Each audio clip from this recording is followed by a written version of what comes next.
Hi folks, and welcome to Mountain Talk here on WMMT. I'm your host, Parker Hobson.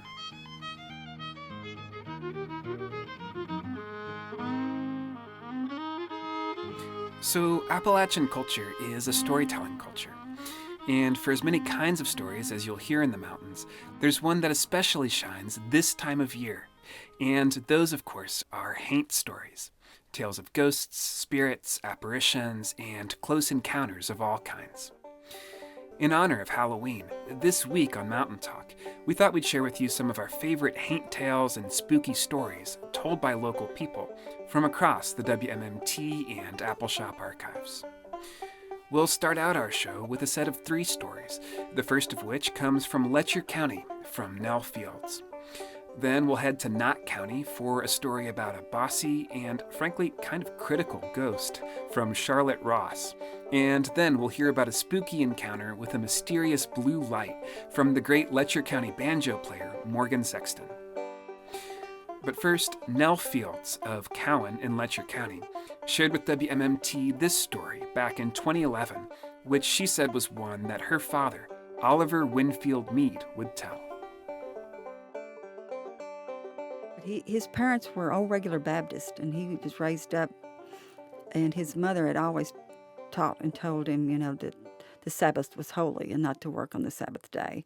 But they had to sustain their own lives, and so he said from early on he had learned that you could get your ox out of the ditch on a Sunday, and so he had started to get his ox out of the ditch on Sunday way too many times, and he would start that story, but I guess it was in 1935. Yep, that's the year that I loaded a bunch of men on a truck and brought them across over into this country. We had to load a whole lot of machinery up on this old flatbed truck, and I brought about 8 men with me because I would need them over here to help me set up for a sawmill. I'd made contacts through Leroy Fields and other people over here to get some timber that I was going to work for Leroy and them over here on Line Fork Creek and Ingram's Creek in Letcher County. We loaded up. It took us 2 days to travel from over there in 1935 over to here. You all won't believe that now because of these roads, but we had to work the road all the way up Cowan Creek, across the mountain, all the way into Ingram's Creek over there on Line Fork. It took 2 days of working that road and bringing that truck across through here to get over here. And, today, even at that time, you could have made the trip in a few hours, and today you could make it probably an hour and a half or less. You could drive the whole distance that he drove in an hour and a half or less. And so he would make sure to tell us what a struggle it was and how they had parked up on top of Cowan Mountain in Steve Fields' yard and slept on that flatbed truck that first night before they loaded up the next day to come on down onto Highway 1, what is now Highway 160, and travel on into Line Fork. And he said he got over there, and we built us an old bunkhouse and started staying, and we was working 7 days a week. They didn't know when Sunday was most of the time. We got that old bunkhouse built up and had things going pretty good. And this one Sunday night, we'd worked all day long from before daylight till dark, and we had to go get water, and we would drive our old flatbed down the creek there, back down Ingram's Creek to where the water was shooting down off of this waterfall, put our barrels down under that waterfall and catch them barrels full of water, load them back on the truck and take them back up to the campsite, and we'd have water all week. We'd been doing that since we got started over here. This was many weeks later, and I guess the Lord was getting tired of it, because we loaded them barrels up, and every man was using his foul mouth, I'm sure, and crawled up on the back of that truck, and we headed down that holler. We drove down through there, and just as that truck was going down into the creek water again from off of the side of the bank, down that road back into the creek water, looked up, and there was a woman walking right up top of that water right toward that truck. And she was dressed all in white like an angel, and I started braking. And as I started braking and slowing that truck down, and we trying to figure out who that would be out there that hour of night, she started raising up out of that water. And she rose up, and our truck went right under, and she went right over top of that truck. And I kind of froze that steering wheel. I remember my heart beating 90 miles an hour, and I thought, I'm seeing things. I'm tired. I better get these men on down here, get this water. Well, we pulled in, and not a man said a word. Everybody bailed off that truck. They grabbed them barrels. They filled them as fast as they could, and not a word was said. And I had that woman on my mind, and I couldn't think of nothing else. But we got back in that truck, headed on down there to the turning spot, and made our way back to that logging site. And we bailed off, and them men, they went to unloading them barrels and set them down, and we got back inside that shack house. And when that door was shut and everybody sat down, everybody should have sat down. They still standing, and they kind of looked at me, and I was looking at them, and all of a sudden they said, "Did you see that woman?" And we'd all seen that woman. Every one of us had seen that woman do that. And so it weren't me. And right then and there, it came to me that my ma was right. Sunday work was no good for nobody. And I've tried my best not to do it since then. And you youngins know that that's the truth. So that was his ghost story, one of his many ghost stories that he told us. And I always love that. And I'm so glad that I can save it now.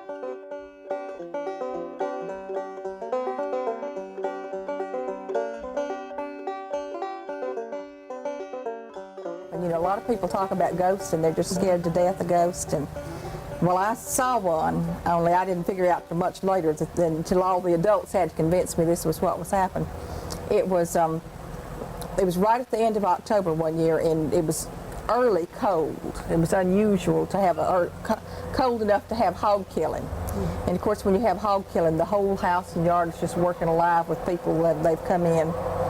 And I had so many relatives as a little kid that I didn't even try to keep them all straight. All I knew was that the hog killing was at the farm, and it was at my grandmother's house. And she was getting in kind of a swivet because she had to coordinate all the work, you know. They hung the hog up by its feet and slit its throat, and it gave that high-pitched squeal that a hog gives when its throat's slit. And then they lowered it down into the water and scalded it and started scraping that, and, you know, cut it open in the gut. And all the women were making sausages. And Mama had to feed all this crew at lunch in addition to rendering out the lard and making the sausages. And she was about as busy as she ever got. This was my grandmother. She always was the most patient woman with me. But that day she was short with me. I was 8, and that's just old enough to be underfoot and not big enough to be any help. And my grandmother said, "Go in the house and take a nap." And it broke my heart. I cried. Of course, I was tireder and more worn out than I thought. And I lay down in the back bedroom, and I went to sleep. And I hadn't been asleep. It didn't seem like very long because I didn't want to wake up. And the bed was shaking, and this woman was, "Wake up, wake up." Now, one of the reasons that my grandmother had been so upset and short with me is because sometime in getting dinner for that crew or in making sausage, she had lost her gold wedding ring, the one that my grandfather gave her. And he had been long dead, and she was remarried, but she was just very upset about losing that ring. It had come off of her hand, and everybody said to her, "Now, Clara, you will never find it unless somebody gets hold of it in the sausage or it shows up in a cake of soap, you know, later." Mm-hmm. But she didn't expect ever to see it. Well, the bed was shaking, and this little woman woke me up, and she said, "Wake up. I want you to do something for me." And I said, you know, like a kid will do, and rubbed my face. And she says, "Now quit that. Wake up. I want you to help me." And I said, "Yes." She said, "Are you awake?" And I said, "Yes, ma'am." And she says, "Well, put your shoes on." So I climbed out of bed, and I still had on my jeans and shirt, put my shoes on, and she said, "Now I want you to go out there and tell Clara that her ring is under the pump, this down in the mud there." It didn't occur to me to ask how she knew or why she didn't pick it up herself if she knew, or why, you know, I was sleepy. And she made me put my shoes on, and she commented I had on loafers and they had on pennies in them. She didn't like the fact that I had on blue jeans, and she told me so. And she said, when she woke me up, she said something that my grandmother said every day of my life. She said, great big old girl like you are laying up in the bed sleeping like a mountain choke, I'd be ashamed of myself. So I climbed out, you know, and brushed my clothes off, and I started to go out the door, and she said, brush your hair. And so I went to the mirror and stood there and brushed the hair and turned around and let her look at me, and she said, you'll do. And I didn't think there was anything unusual about that. And I went on down the hall and out into the kitchen and got an apple and sat on the back steps. And after a while, my grandmother's second husband came over to the pump and was pumping. And I said, Daddy, Mama's ring is in the mud down there under the pump. He looked at me like I had two heads. He said, Chubby, I don't want to hear any more about that ring. We've looked everywhere on this place for that ring. Now, don't get your grandmother upset again. So I sat there and ate my apple, and I was beginning to wake up some now, you know. And in a few minutes, he came back, and I said, Daddy, the little woman said that ring was down there. And he said, he just looked at me like I had 27 kinds of a fool, you know. And he dropped down to one knee and patted that mud. And the strangest look came over his face, and he hit the pump and pulled up, and there on his finger was her gold ring. And everybody came over, you know, all the women that were working in that area, and said, Law Everett, how did you find that ring? He said, well, Chubby told me. And they looked at me. You know, I looked behind to see maybe was it me they were looking at. And I said, oh, it wasn't me, said the little woman told me. And they said, what little woman? And I said, the one that was taking a nap in there. And they said, there are no grown-ups in the house. And I said, yeah, there is. And I ate my apple. So two of the aunts, busybodies, you know, trotted on in. And they came back and they said, there's no woman in there. And I said, well, now you can't miss her in this crowd. She's small. She's shorter than I am. Shortest woman I ever saw. And she had on a white nightgown. And she was some of us, I know, because of the way she talked to me. And she had a big hump on her back. And the minute I said that, all the grown-ups quit chattering and just stared at me. And I began to worry when they stared at me like that. And Mother said, somebody go and get Mama. So they sent for my grandmother. And I'd already told this twice, and I didn't want to tell it again, but when my grandmother looked at me with her blue eyes and said, tell me, I told it one more time. And about the little woman in the white nightgown who I assumed had been sleeping with the rest of us, taking a nap, and how she wasn't 5 feet tall, and she had long plaited hair and a great big hump on her back, and that she said, you know, how she talked to me, just like bossy, like I figured she was my great aunt or something. And my grandmother smiled and said, that was my grandmother, and took a ring and put it on her finger. Now the way they knew that is that she was trampled by an ox in a stall in the year 1846, and it broke nearly every bone in her back. And this was just being Indian country. The county was settled in 1840, and they didn't have good medical care. And two Indian women that had not gone west with the Cherokee removal, who were still there 8 years after the removal, came and swung her up in sheets from the rafters, and they kept her turned, and they stayed there 7 months. And in the whole time they were there, they never spoke a word. And one morning when she was better, they just turned and walked away. And that was my grandmother's grandmother, and she healed. But she would have been a small woman anyway, but because of the back being broken, she had a great big hump on her back. And there was no question. You know, all these grown-ups were standing around this 8-year-old kid saying, that was a ghost you saw. And I looked at them and I said, if that is a ghost, I'll never be scared in my life again, because that was the ordinariest, bossiest, orneriest little old ghost woman I ever saw. She sounded just like anybody the rest of my kin.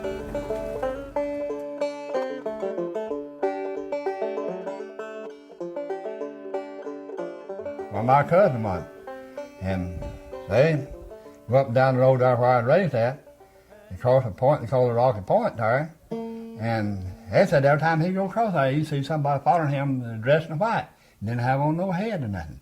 And he said he tried to find out everywhere in the world to find out what that was, and he never could find it out. And it was Haint for them to see back then. ever seen one yourself? Well, I seen a caution one time.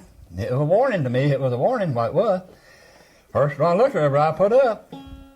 And I had that carbide lamp on my head. It burned a great big blaze out there. It wasn't fizzing nothing, trying to go out nothing.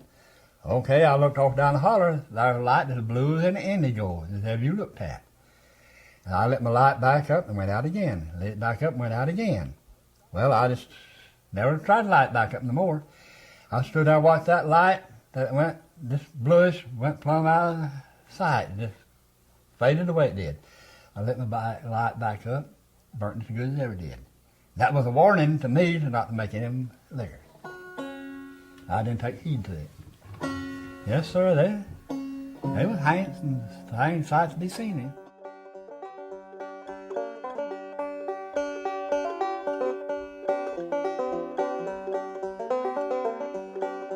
That was the great Letcher County banjo player Morgan Sexton, sharing an encounter with a mysterious blue light, which he took as a warning not to make moonshine, a warning which he says he did not heed. That came from the Appalshop Film Archive, as did the story before that, which was told by Charlotte Ross about seeing the ghost of her grandmother's grandmother. And we started out that set of Haint stories with one from Nell Fields of Letcher County. Up next, there's a particular kind of spooky story that has to do with religious apparitions, seeing angels or the devil, or maybe even both. In this next set of stories, we'll first hear one that was captured by our own Appalachian Media Institute interns back around 1990, where an angel shows up, needing a place to crash. Then we'll hear from Florida Slone of Knott County about meeting an angel and the devil both, and about her own powers of clairvoyance. And then we'll hear from Oma Kelly from Shelby Gap, Kentucky, about superstitions, black cats, and black chickens.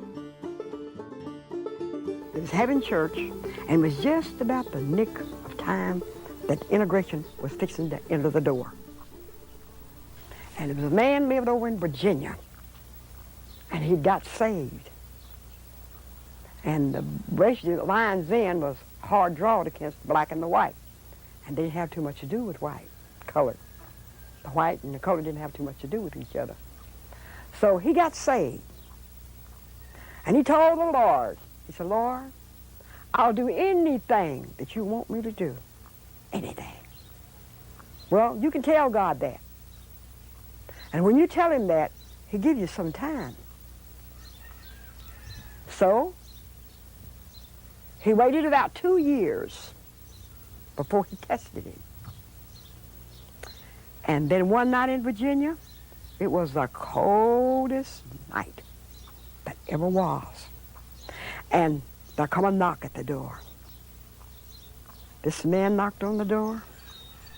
He was the biggest, the blackest man that he ever saw in his life. Said he was so extra big and so extra tall. He looked at him. He said, could I come in to stay all night with you? He looked at him. And in his heart he wanted to say, no, you can't come in. No, no. And he thought, he heard the Lord say, didn't you promise me that you would do anything? He said, yes, Lord, I did. He said, come on in. And he brought him on into his house because he's wealthy. He wasn't poor, he was a wealthy man. And he set that big black man at the head of his table. And he told him to give, he told his wife to give him anything that he wanted to eat. Give it to him. But when this big black man was at that table, he couldn't get over him being so extra big and so extra black. He prayed. And said when he prayed, the room would get full of angels. And he said, put him in my guest room, the best we got. She put him in the best room they had. But he seen that big black man go up mountain them stairs to go up. And he's still amazed how big and huge he was. He just couldn't get with him. He slept all night. He come down. And overnight, a big snow come. And this man come down the steps. He put that big man right back at the head of that table again. That man would pray and look like the room got full of angels. And then he thanked him for his hospitality. He thanked him for letting him stay there all night. And he shook his hand and said goodbye. He left him, but that snow had fell. This is a real thing. This ain't no hearsay. This was a real thing. He said the real thing. He kept studying. Why was he so big? Why was he so black that he couldn't understand? He never saw a man so huge and tall. He said, I've got to see which way he went. I just got to. He opened the door.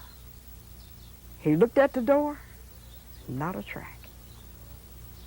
He went around the house in the snow. Was nobody's tracks but his. And he come to this conclusion that he had entertained an angel unaware. That's why it was extra black and dark.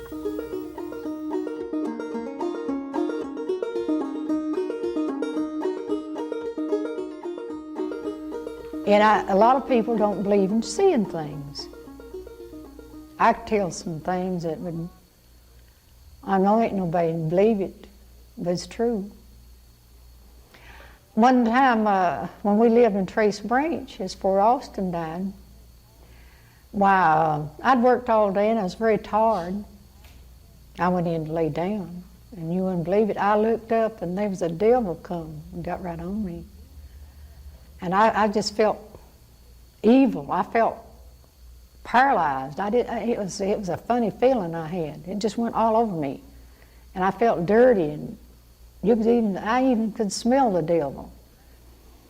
And I laid there in a trance, like he was in a trance, and I laid there all night. And then the next day I worked, I was so tired, and the next night it happened the same way. And when I went back in there, it started back the same way, and I started praying, and I felt the devil, he pulled my soul half out of my body. And when he pulled about halfway out of my body, I began to pray, and I felt the Lord take over my soul, and I see the devil as he turned and went. And I'm not afraid because I pray all the time. Another thing, people says, well, you don't see things, but now where I live, up at Malley, I went and back winter before last, I went and was laying there, and I waked up one morning about 3 o'clock in the morning. I waked up, and I was so sick, everything spinning. Just I could close my eyes, everything was spinning. And I was laying there. Why, I thought, well, now they'll just find me dead. And I looked up and I see the angel. And after that, I don't feel alone because I feel like I have my guardian angel with me. And that happened to me twice. It's funny, you know, but if this hadn't happened to me, I wouldn't believe nothing people told. And it's true that I don't know, there's things out there. And I see Austin in one evening too. I come home from school and I said, I just can't go on. I sat down there in the Davenant and I looked and I see him coming, and he come and right straight out in front of me and then just disappeared. But he looked real healthy. He wasn't sick. Some of them said, boy, I'd have made an extra door out of there. But no, I didn't. I thank God that I seen him. And until you see things or hear things like that, why, you know, it's hard for a person to believe it. And then another thing happened, you know. People, well, my husband used to get mad at me and he'd tell me I was a witch. You know, he'd get mad and angry at me because I'd know things, you know, that was coming. When the children all got poisoned on Caney Creek at school, why, that day, why, I just couldn't be still. I just known something was wrong. I walked the floor, and I went out and I started digging my sweet potatoes and doing things to try to pass off the time. And my neighbors lived next to me, Cynthia and Slone, Shandy called her. She was her garden was right against my yard. And I told her, I said, Shan, something awful's going to happen today. And she said, what? I said, something awful's going to happen. I said, I have walked the floor and I've prayed all day. I said, something's going to happen. I said, everybody on Caney Creek's going to get closer together. And then I said, when it's over, they're going to get just back the way they are. And I went ahead and I was digging my sweet potatoes and was carrying them, putting them down on the floor. And when I come off the hill with the last load, well, I looked and seed my oldest daughter coming leading my youngest son. He just couldn't hardly walk. And I said, what's wrong? She said, well, said down in school, said they taking them by carloads and bus loads, said they got poison or some sort of food, you know, in the school. So I got a hold of him and we got him. I just went the way I was, you know, where my potatoes, I had dirt in my shoes and everything. So I went and took him. And time I got back, my other little daughter was sick, so we took her and Barker down here in Hammond. I'm telling you, them little kids is everywhere. And he is giving shots and them are vomiting. And Clovis, the youngest one, he turned real, just right blue, you know. We had to work with him to get him to come to, but they got over it. But things like that happen now. And that's why people always said, now, she's a witch. You know, they get me and say, oh, she's a witch.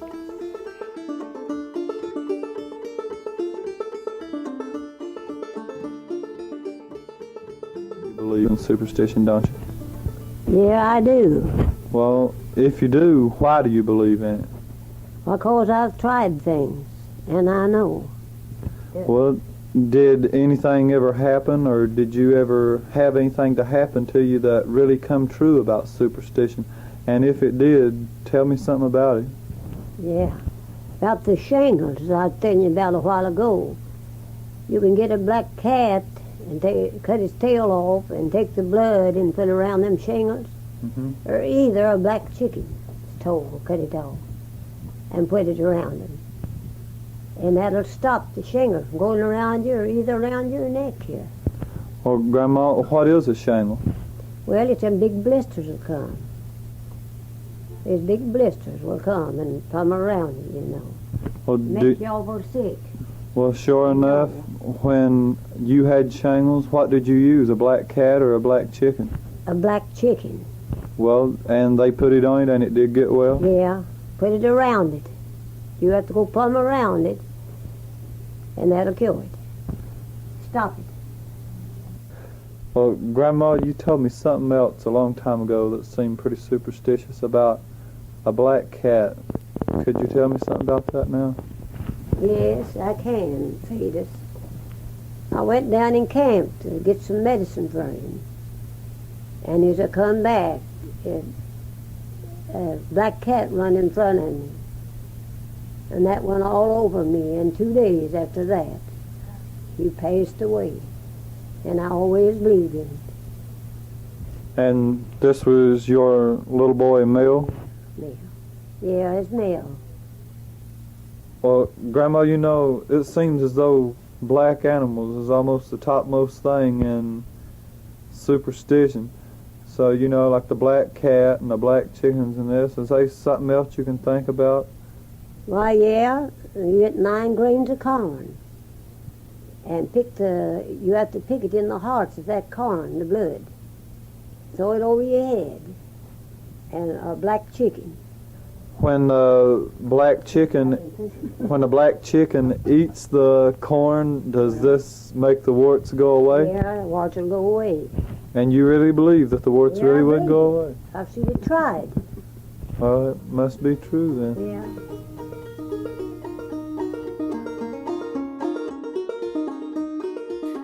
That was Oma Kelly of Shelby Gap, Kentucky, in a clip from an interview that was shared with the Appalshop archive by our own Tommy Anderson. Oma had been interviewed back in 1971 at the age of 84. Before that, we heard from Florida Slone of Knott County from the Appalshop Film Archives, talking about apparitions and clairvoyance. And we began that run of stories with one from a local woman who was interviewed by our Appalachian Media Institute interns around 1990. Sadly, we so far have not been able to track down her name, but if you recognized her voice, please do let us know. We're going to take a quick break here to hear from some folks who make community radio possible. But stay tuned for more Mountain Talk after the break.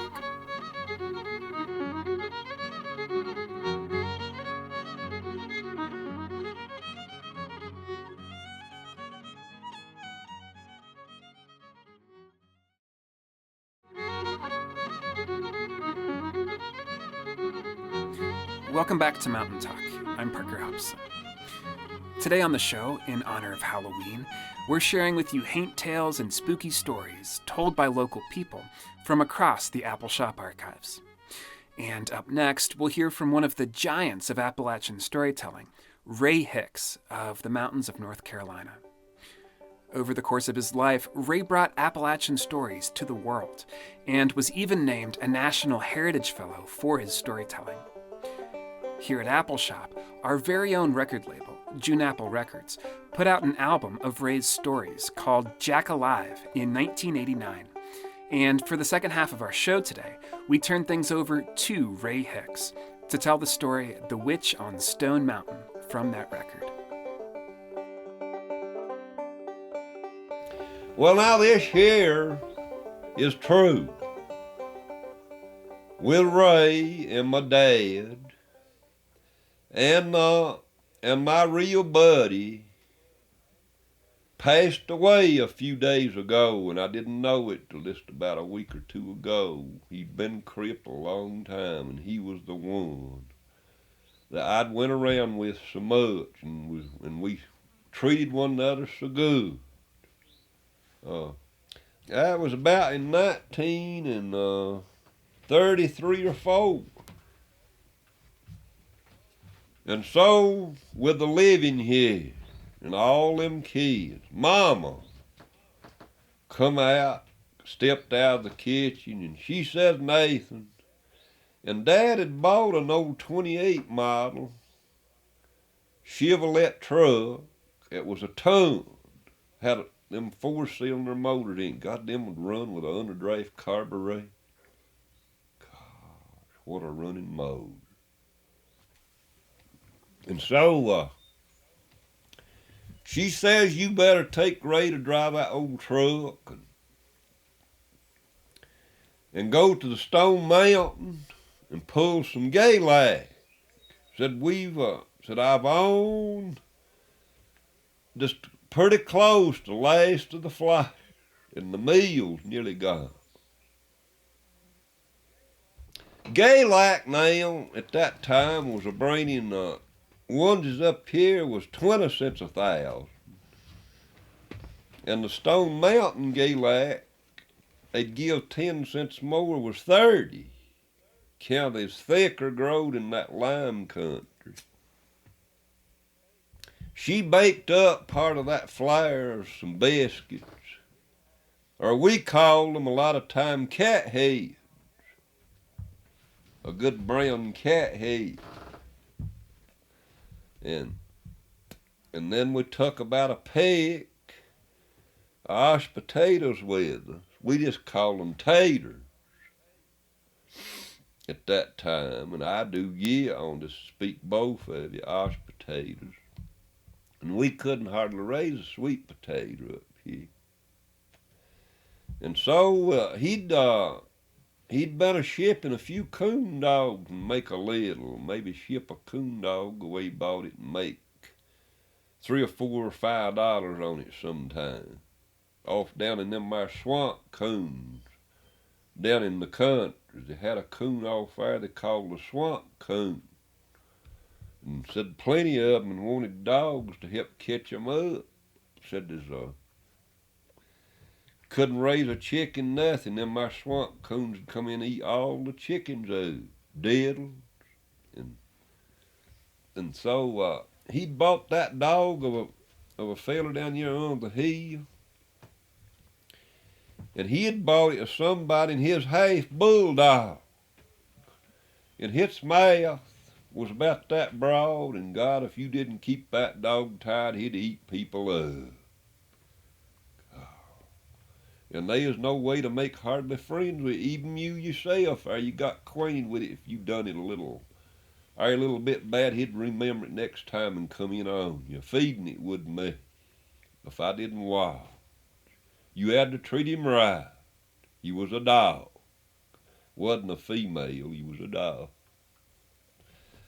And so it happened out that he happened to come up to friend my buddy that passed away a week or two ago. And so I stepped out and I'd, hello. And he said, Ray, you got anything that you'd know worked up that we could make us a few dang nickels? He said, God, I ain't had a pack of smoking now in 3 weeks. I'd yell, I've got something worked up. I'd mama's worked it up. I'd starvations are working it up first. I'd pizza coming on the table. I'd pizza in the yard. And so he said, what is it?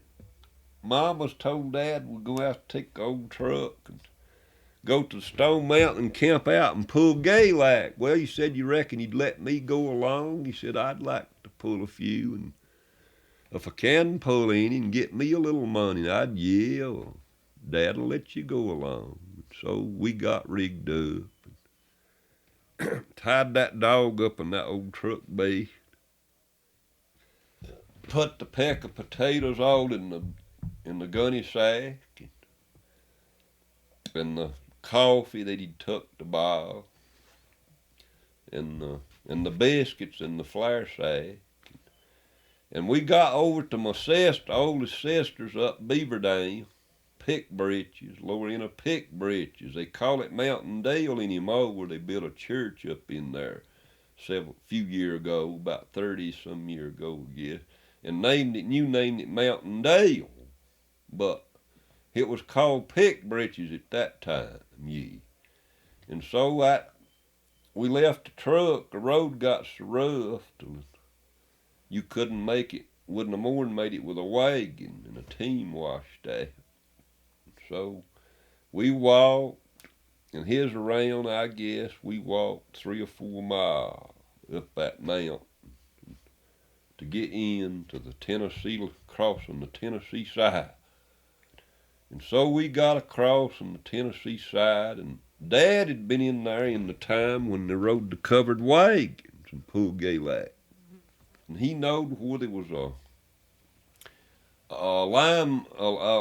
little limestone spring down in that woods so far down from a field it was growing up. And he said, now it's been a long few years, but he said, I'll walk and look around. He said, you'ns wait here, and I'll look and hunt the spring. He said, it's our old stomping ground, camping place. And so he come back and he said, I found it. And we walked out to the left and went in, boys, what a spring. And a limestone spring, now ain't got much lime in it, and you talk about healthy water. Gosh, it'll make you feel stale. And so we got looking around there, and he said, now we've got to find something to make us a table out of, and some seats. And we got to looking around out there and lightning to hit an old big twin chest, big as some of them growed, and it growed off, and that lightning that blowed off one slab was about that broad, about smooth as a board. Gosh, what a pretty thing. And we all carried that and laid some rock, and laid it across and made us a table, and went back and carried 2 more and laid some rock and made us a seat on each side. And there, and then at the end, we built our campfire to fix or roast our taters, and mashed potatoes or taters, and him bought his coffee. The biscuits is done baked, and so we got that fire going. And he said, now, Ray, he said, you take a dog up and tie it near that old field and see to it. And Dad, now, parents back in now, the way they raised their kids, when they told them to do something, you had to do it. You couldn't say, no, I ain't going to do it. God, they'd grab off a withe or bush and jack your feet out from under you. They'd make you wish you had done. And so them taters was starting to roast, and the dog tied up there. And Hit was a saying nothing. And them there mountain birds was going, boy, it's lonesome at that time of the evening of getting dusty dark. And that other bird had done hollered. You never could get to see 'em much. They was back here in the beach wars all through that country. Growed up in it as a little boy. And that bird now, when Hit hollered, you didn't need no watch. His idle dog. And you know you better be a hightailing it from where you's at back in there. Well, there's one holler there on the Stone Mountain. Go, and holler about 3 or 4 times. Something is all old. I said to my buddy, Dad, he maybe didn't hear me, and I said, it's just the idle dog. He said, God, how do you know? That bird hollered there a while ago. And it went, idle dark. Idle dark. He said, God. Yeah, it's just idle dark. And so directly it was getting down dusty dark. And them taters was getting nearly roasted. And we'd put us the biscuits aside of the fire to warm them up a little. And so about that time, the dog went to round. And I know the dogs bark, you know. Now, when you learn your dog, you can tell what's a barking at an animal or somebody good. Gosh, my dog's all this I could tell. And Slick here now, I can tell when his voice is a barking at somebody from the other stuff or another dog. His voice is, when you learn them, the same as you'd learn difference in people's motors of pace. I had that dog as a barking at somebody, and who would be in this mountain but us right now? Us three. And I run up, and there come a woman she looked like she's about in her 50 or maybe up in her 50. And her black hair was hanging down to here. And had the shoes on, and she had the soles tied on, tore loose with these here old-timey can rubbers that you can your food in, you know, that they call preserving anymore. And she had 2 or 3 of them looped over into her slipper to hold the sole on, would come loose. And her dress, she had on a black dress, and it was stripped along her thighs, yet her thighs showed through between the strips, where it was torn. She says, I was pulling gaylac, and said I lost them, and a hunting it got dark on me, and said I heard somebody out here. And I said, Dad said, yeah, and said, I've been up here 3 days. And she said, I've had 3 raw onions to eat in 3 days, 1 a day. Is all I've had to eat. Now this is true now. And so she went on out toward the dog. Don't go to that dog. She's going to show me what she could do, you know. I don't go to that dog, or he'll eat you up. And I'd try to reach out to catch her, kind of, you know, and she just went on. Motioned her hand over the dog's head and said, poor dog. Like, yay. And the first time she waved is getting up like it might bite her a little. When that one time went around, it just act like it couldn't do nothing with its mouth. Its eyes popped out a little. And then the next time, the mouth seemed like it went in a little more, couldn't do nothing. Its body kind of was going. And then the next time, I believe it's about 4 times that she done it, and the 4th time it fell to the ground like it's dead, and then wiggled its mouth a little more, and its eyes were winking. I'd God, you killed her dog. He said, no. I said, no, son. I said, I wouldn't hurt your dog. I said, I just put it off sleep to maybe learn it little manners from now on. When it wakes up about 15 or 20 minutes, he said, it'll be a different dog from now on. He said, he'll remember me, you doing knee. Well, she said, I'd said, you and was a camping. I'd yell, Dad knowed over here, and we were camping to get us some food, the victuals or food. Poor Gaylac. Well, she said, you reckon mind me to come down and stay with you? And said, I hunted from a Gaylac dark. And said, you got anything to eat? Said, boys, I'm down and hungry. I'd yell. We've got some eat, and I'd come on down with us. And she walked on down with me.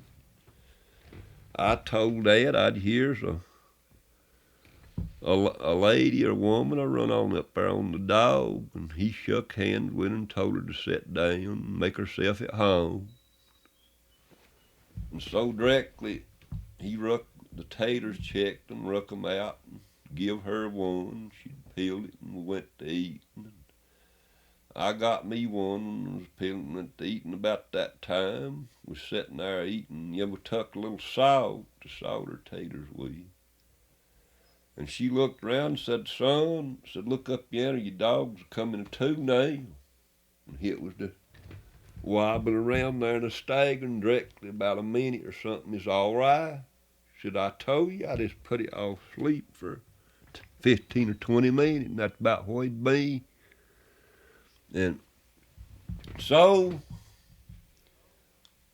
then, see, they stepped out away from the camp and we went to get some wood, and I was sitting there with her, and she said, now, son, said, you a fine young boy, and you nice, I can tell you. And said, I want to help you. She said, said, I'm a witch. And said, I'm going to put a little spell on you that'll help you in your life, and it's whole, and a helping you. Gosh, I can feel that now in me when I go to talk through here in my field. Said, I'm going to make you humble with everybody. Said, now and then they might push you enough till they'll throw you off. But said, now you'll never hold a grudge no more. Or if you ever hit any, you won't hold none long no more in your life. And said, I'm putting a little enchantment on you for your life that you lead. And so we stayed there, and she ate another tater or two and some biscuits, drunk some of his coffee, bought coffee. He said, woman, he said, now we've got to go, we had our beds out there to the side, tucked some quilts, and his bed is just outside of mine, hit the other boyfriend. And so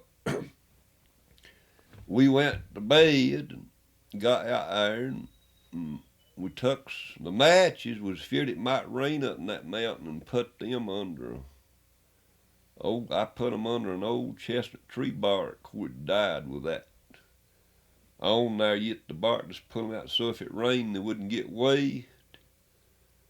Yeah, and she said to him, it went with the boy, said he had a pocket knife, and I didn't have, I believe it was a Barlow, one of them old Barlow, they call old anymore, Barlow pocket knife, they call it. Had one blade in it and good metal.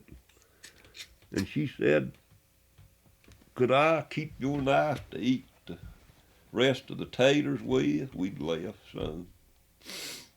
And he said, yeah. And so I was dozing off to go to sleep a little, and he punched me, and he said, God, Ray, He said, how in the hell can you sleep?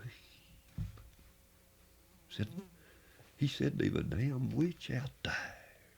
She said she was. And he said in my school book, where it's pictured it, witch with a black dress on, her nose was about that long, pictured out, and a hook on the end there. And a riding a broom, where it's pictured in the picturator knife. And he said, now they told me, reading that in school, it wasn't no witches. They just put that in there to make you learn. But he said, God the hell, they just thought it. He said maybe it caused it to come witches by them a picturing they. He said they want to sit in that there right now. It was my knife. And he said if you go to sleep, she might slip out here and cut her throats with. I'd God go to sleep. She don't have to use a knife. If she wants to, she can witch us in the mouse. No in the cat first. Make a cat out of us. Be laying here, 2 cats. Her dad'd make 3 cats, laying here, 3 black cats.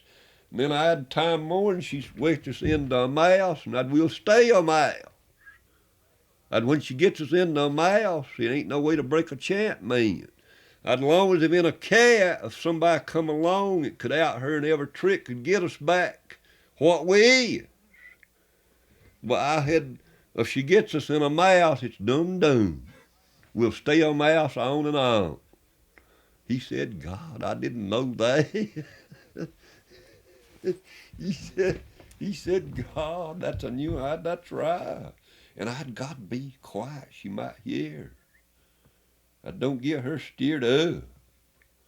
I'd try to treat her nice till we get shit of her. And so we went off sleep. Or I did, and I didn't know, and he'd went to sleep.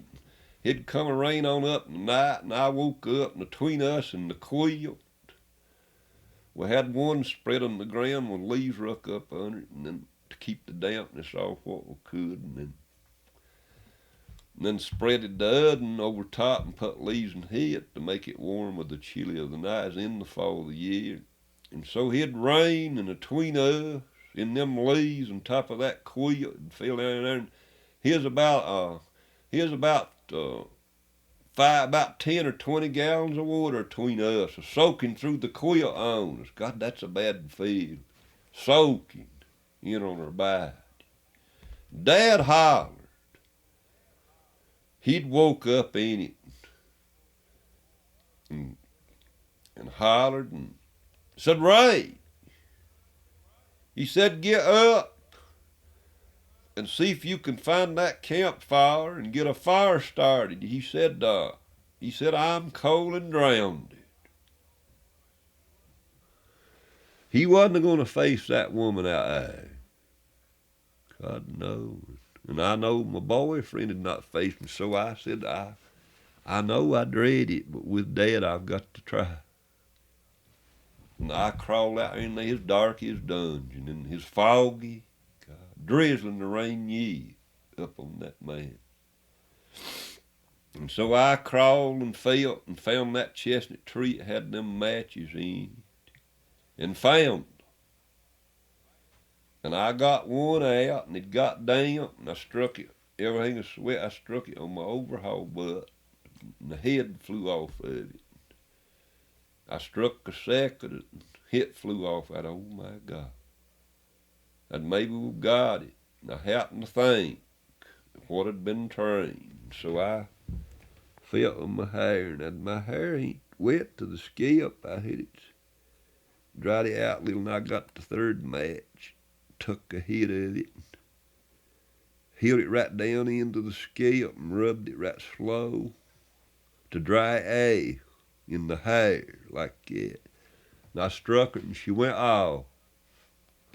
And I got me out a little that chestnut sap bark like it's strings there it dies in under that thick bark, and it'll kindle quick, fast. And I got me out a handful of that and struck her to it, and it was just gone dry in there where it was on the tree. And then I throwed more on it and a little heavier bark. on a piece, lit up in a piece of bark, was laying there, and I throwed it and hid. And the other's thicker bark with it to make a coal and keep a burning. And I carried that there for a light, and there was the campfire rained out, and I put that in it and started putting the other wood that was laying there and kindled it up. We had some kindling and the wet and got it a-going. And when I got the light, just got the light out there, I had got the woman's gone. Nobody there, and she'd washed our plates. We'd took plates with us. And had washed his pocket knife, and the spoon and fork we'd took with us to eat with, and the cup that we took to drink coffee in. She'd washed all that in her 3 plates and fixed it right there on the slab table, set it on it, that the lightning we carried there, cleaned up, and his knife was laying there with. He said she'd take his knife, probably. Now I don't believe she would. And so it must have been, dark as it was, way she'd stayed up in that mountain. There's an old barn that I remember went by falling down under the other side on the North Carolina side. She's knowed that barn and been staying in. That's been he. And so what they all have said now, and I'm going to put it on now to end it up with it. What they all have said, that it took to make a witch was to kill 12 black cats. Kill 12 black cats. And go in a muddy pen and suck a sow hog 9 days. Suck a sow hog, get a tit and suck a sow hog 9 days in a muddy, marry pen with a nasty up. And that stank in it. And then look at the sun. Just long as you could, just what you could stand and look at the sun, and I'll say a man'll be something. He'll make him something different than what he eats. Even sucking that hog will do. And then besides killing them 12 black cats.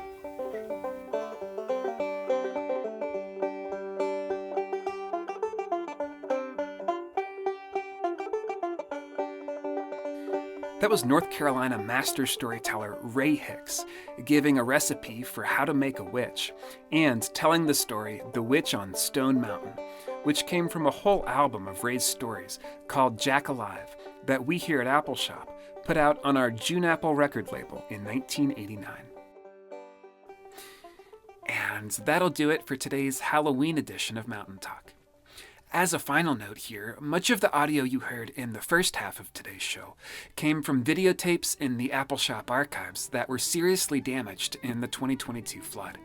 But these clips that we used today were able to be salvaged with help from Specs Brothers in New Jersey and with support from people like you who have so generously donated to help us try to save our archival material that was damaged in the flood, which remains an ongoing process. So thank you, and thanks so much for listening today, and happy Halloween. For WMMT, I'm Parker Hobson.